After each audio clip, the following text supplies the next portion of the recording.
Hello. Hi, how are you? I'm good. How are you? I'm good.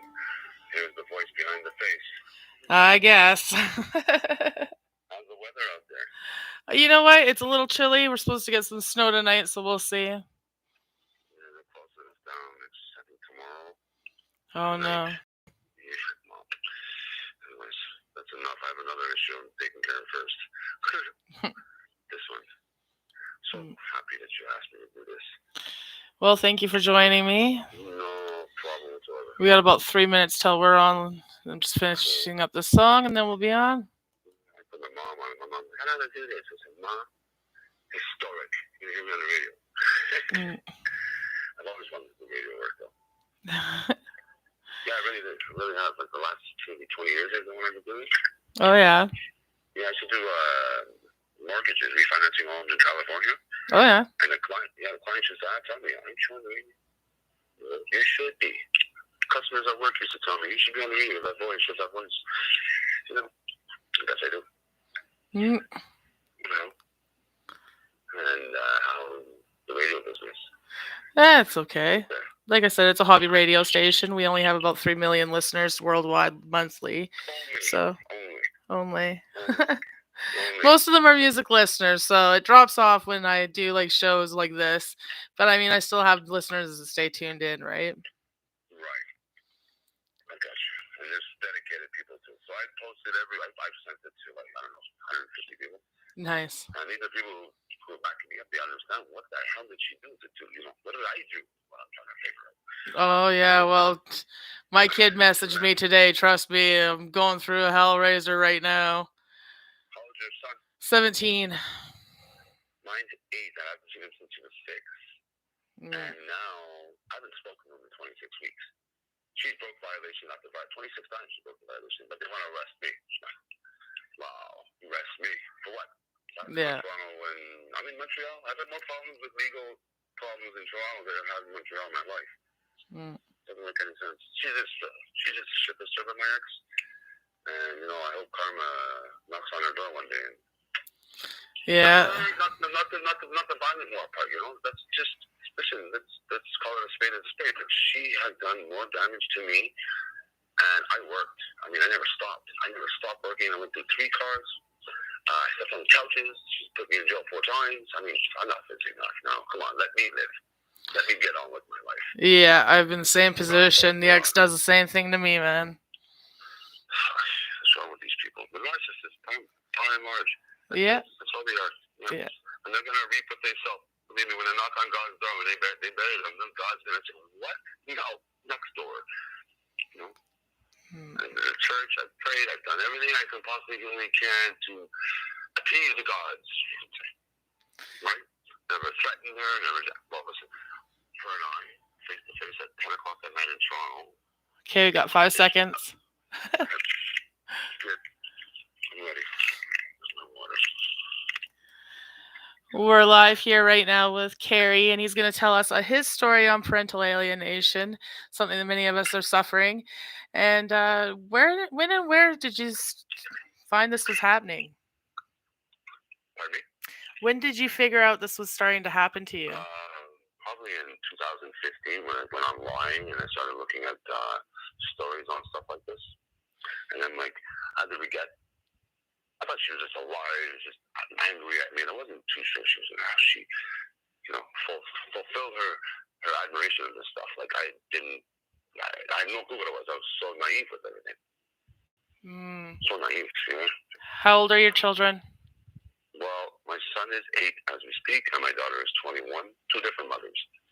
Oh, wow. But I've seen my daughter all through her life up until she was 15. And my son, he was barely 18 months old when she legally kidnapped me, which is called domestic kidnapping, when she falsely threw me in jail and also took my kid, packed up the apartment, and just left me homeless for 3 months. Wow. But since I had parents, I was able to go back to them. But I was 42 years old when this happened. 41. I wasn't supposed to live with my mom and my dad. No, that's their twilight years. I'm not supposed to interfere with their twilight years. So what steps have you taken to with parental alienation?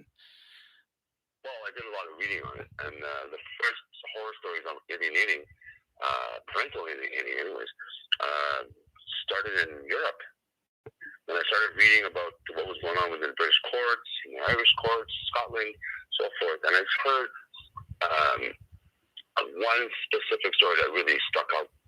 23 fathers committed suicide in 29 days. It's unheard of.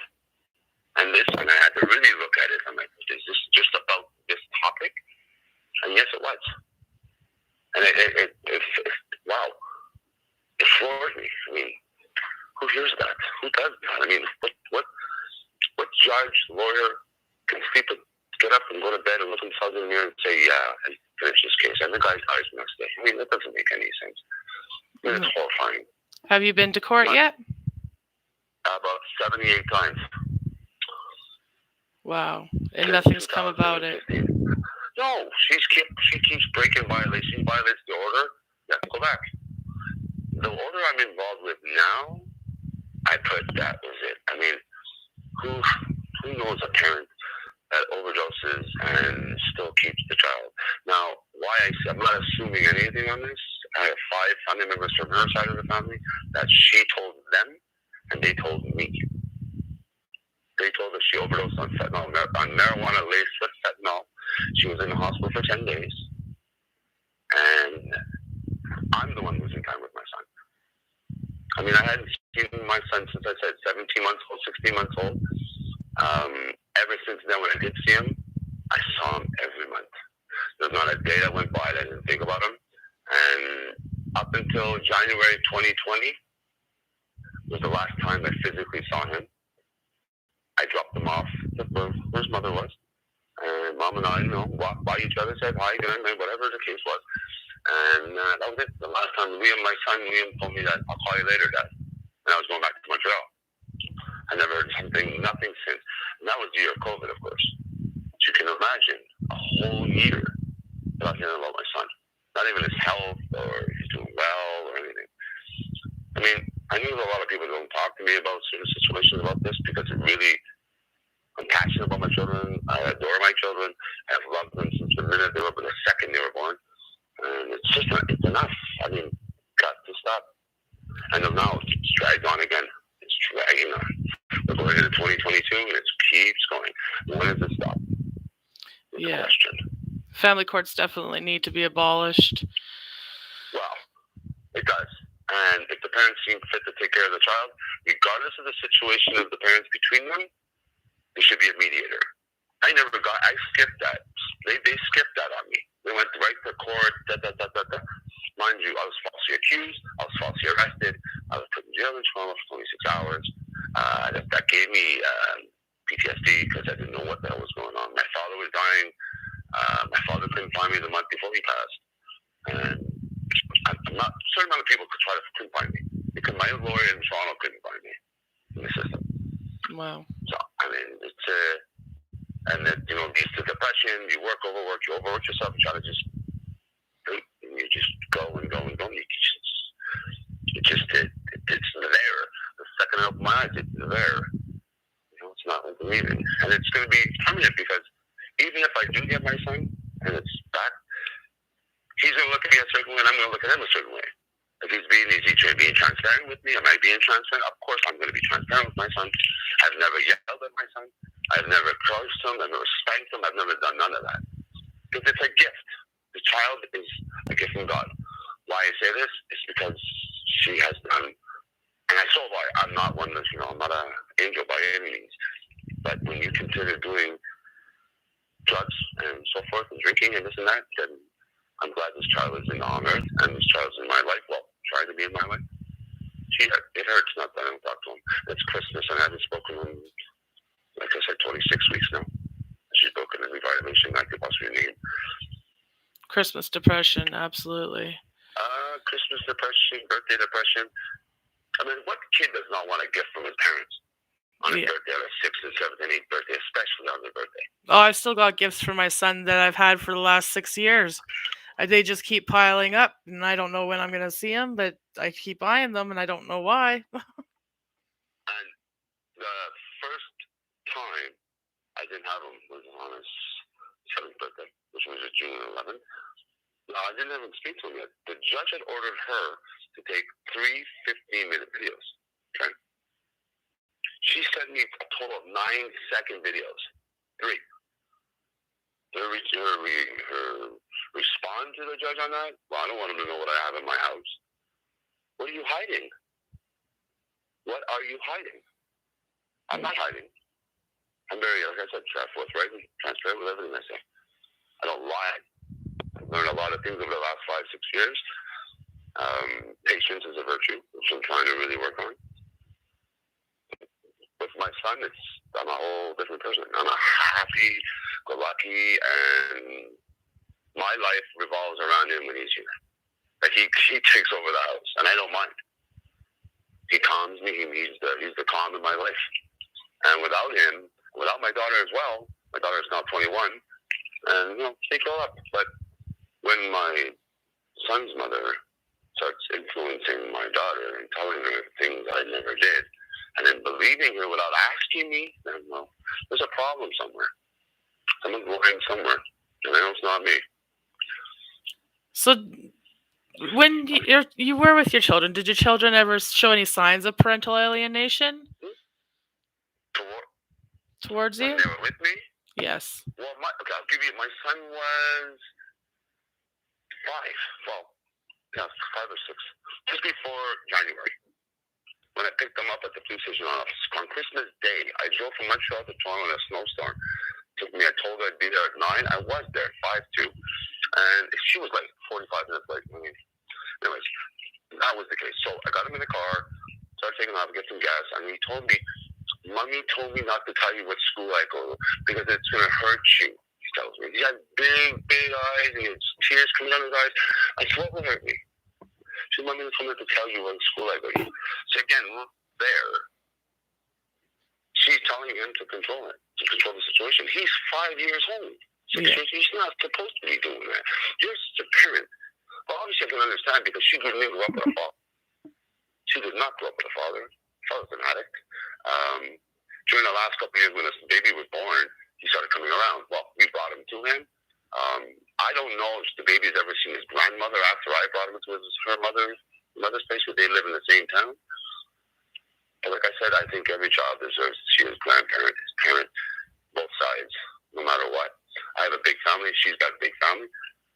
And at the end of the day, it's about family. It's about love. It's about communications, connections. And his child deserves to know his family on the side of the fence. Absolutely. And I'm very passionate about things. Sometimes I slip on the temper, but not towards them. I'm not mad in my life. I'm mad at the fact that I have to live with this beast of abuse. Never sustained any kind of abuse in my life. I had great parents, 47 years of marriage, 2 brothers, one older, one younger, and we did everything together as a family.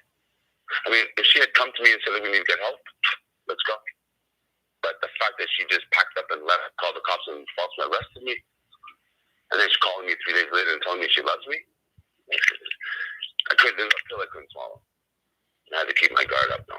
You know what I mean? Because if she did that once, she'll do it again, and then she'll do it again, and then do it again. So it's a repetition on her part. Do you think that maybe this is hereditary narcissism? I think it was just embedded in her system because the whole family on her side of the family, on her mother's side, every single woman in that family has no man, but you have like 4 to 6 kids in each one of them. So there's no men in that family. The men in that family have women, but the women in the family don't have any men.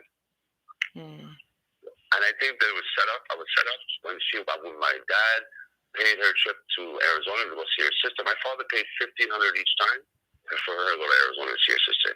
And the second time she went with her grandmother, her aunt, and her sister, which her sister is really her aunt. Wow. A product of her rape. Okay, so just to say it there. And I think they convinced her to give her confidence because she was insecure about a situation of insecure or what's going on. Look, if you're going to look in the mirror and say to yourself, I have a problem I need to fix, instead of pointing the finger at somebody else, I I've admitted to my situation, I've admitted to my problems, and I try to deal with them at every level. Doctors, litigation, everything. I've done everything in my humanly possible to fix it. And I don't have, the only thing I don't have is I lack funding. And these lawyers in Toronto, they're cutthroats. And go legal aid doesn't help. Because you can't call the lawyer and ask him what's going on. Because he's going to tell you to shut up or take a walk. Don't call me. I'm busy. So he's not only working on your case, he's working on 15 other cases because he needs to make bills. He needs to make his payments. So I think I heard legal aid is like you only can do 15, 18 hours of legal representation. How does that work? If you're going to postpone, that adds up. And 78 times, not a number. I've gone through 4 cars. The car I just have now is 2019, and I have 115,000 kilometers.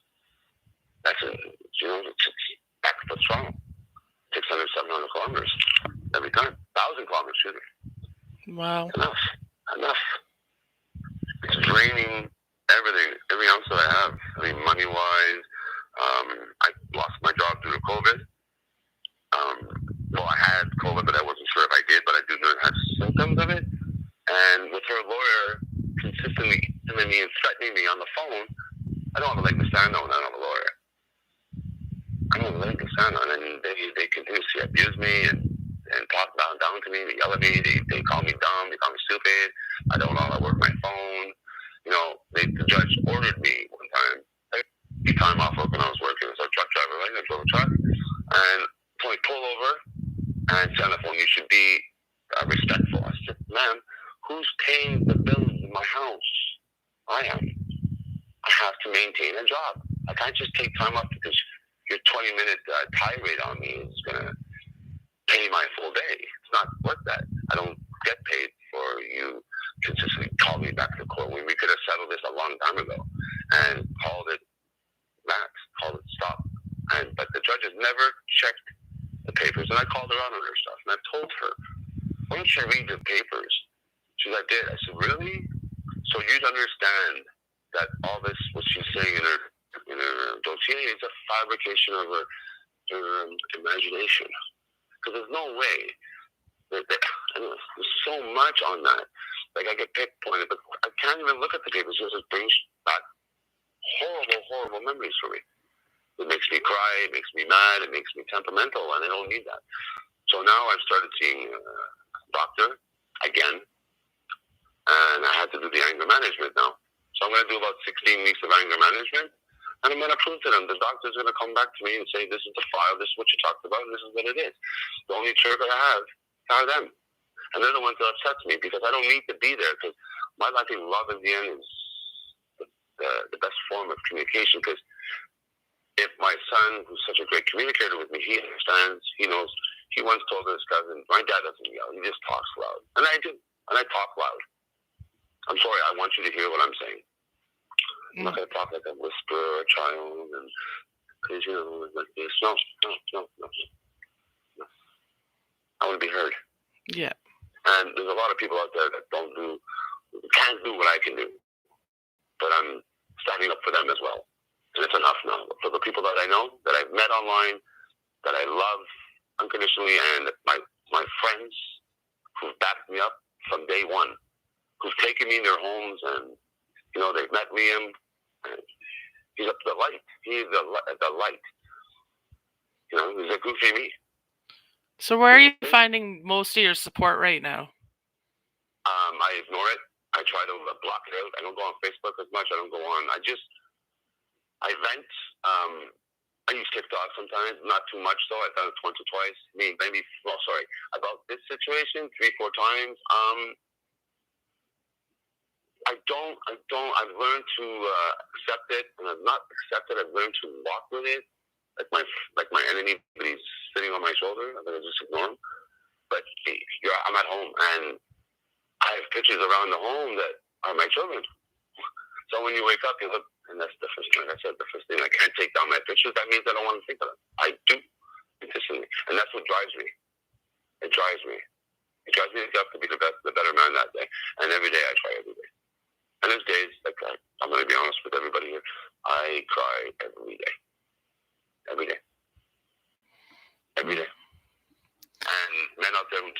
cry. It doesn't mean you have to be a man not to cry. You know what I mean? I cried for them today. I did it. But today, before we talked about 2-3 hours, I bawled because I'm scared of the repercussions on this. But listen, let's go. We have to continue the fight. If the system's got to see this, all of us, for yourself, myself, and everybody else that's involved. I don't want to lose friends. I want them to see their kids. And like I said, every parent deserves to see their children. If you're an unstable parent and you have drug issues and you're very violent, that's fine. That's understandable. I think that's common. But to threaten a parent, you're not going to see your kid. It's on me. That cannot happen. And I refuse to hear those words. Well, she doesn't have to say it to me. She's already doing it. Like Saturday, I never even got an email from her saying I'm going to end up speaking to my son on Zoom. I went from 4 days a month to Zoom calls, half hour every Saturday, and I haven't missed them. I've been here every single time answering my phone. So the calls never come to her. She's saying that I yell at my son. How do I yell at my son? I've talked to him 6 times in 2 years. What are you talking about? So I know this for a fact that she's living in the past, though, and she's done so unhappy with her own life. She's trying to make my life as miserable as hers. What kind of future do you see yourself having? I'm gonna do what I have to do to survive and keep moving. And regardless, one day my son gets older, like everybody else has told me, and I refuse to hear this. But again, a good friend of mine, Costa, he's told me, forget it, keep moving. She'll come to you. But the point of the matter of that statement is that I don't want to wait. I don't want to have a block time of 6 years, 7 years, and then he decides to call me. Who knows what happens between now and then? What if something happens to me or them, and I'll never know? Like, it's gonna be wrong here. I know he's healthy, but last year I thought he could have been dead, and I didn't know this. And it made me scared, and it made me anxiety. It gave me anxiety. It gave me all these feelings that you wish not to think about, and you shouldn't think about these children. You shouldn't say things like this about your children. But in reality, the judge never even flinched when I told her that I didn't speak to my son for a year during the COVID times. The judge never flinched. It never gave her hell, never told her, never did anything at all to her. Like she had to pass on everything. She goes on to go to court, she does this, she does this. But me, if I didn't go to court, she'd probably pull a book, have me arrested. See, I think the judge is very biased. I think she should step down. And I think she should take her early retirement or whatever she is. I think she should retire because I just found out some information about her that she could have helped me. And there's certain stipulations in the system in Ontario that if you do not have a lawyer, you should not be able to proceed in court. That's law 101. In fact, that she's moved forward 15 times with me. And I asked her the last time, I told her, I said, Your Honor, how come you are the director of legal aid and you can't get me a lawyer? She said, I was. I said, Your Honor, at this point in the matter, online it says you are the boss of legal aid, director of legal aid of Ontario. And you've been sitting on this bench for the last 6 years and you can't see the wrong in this? You understand why I'm upset? You can't see this? All of a sudden my time is cut 90% because she said I yelled. No, I did not yell at him. I yelled at her for overdosing and I want to see my son. And that was the last. And then she started telling me 2 years in a row that I'm not to see her son at Christmas. Excuse my expression, what an ass she is. Like, really, I never expected her to ever do this to me. I even told her when she got pregnant, whatever happens between us, please don't take the boy. And what did she do? The opposite. She took the boy.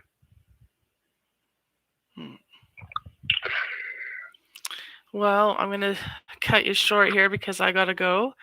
And thank you for coming on and telling us your story.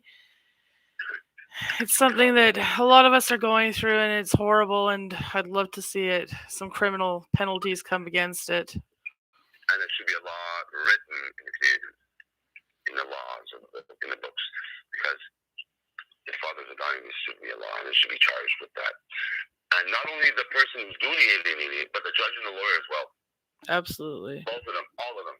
And my plan is to move forward, and I'm bringing charges up on the judge and lawyer and her in Quebec because she went over the Attorney General's head in Quebec and had me arrested in Ontario, which was not allowed.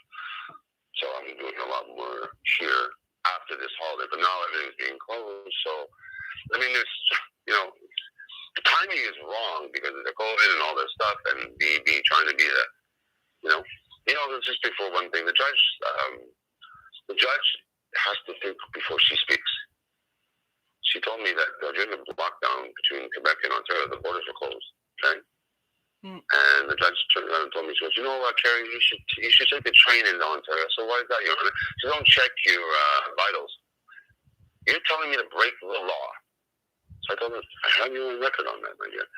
Anyways, thank you, my dear.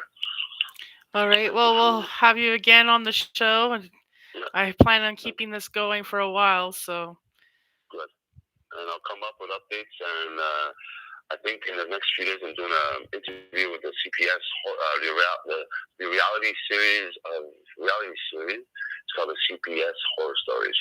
I've done 3 of them already, and I'm going to do a 4th now. Oh wow. Yeah, so I'm going to lead the charge. And they can't take anything else. They can throw me in jail. They can't shut me up. They can't shut me up. That's good, and I look forward to seeing some. And I'll follow you, and I hope everything works out for you too as well. Thank God bless you. you, dear, and Merry Christmas, and Happy New Year to all your listeners and followers. And Merry Christmas to you. I hope so. Oh, okay, we'll talk to you soon. Bye. Bye-bye. That was Kerry Barnes with us and his story on parental alienation. Up next, we have some Hell Yeah, some Bad Religion, Blackstone Cherry, and POD.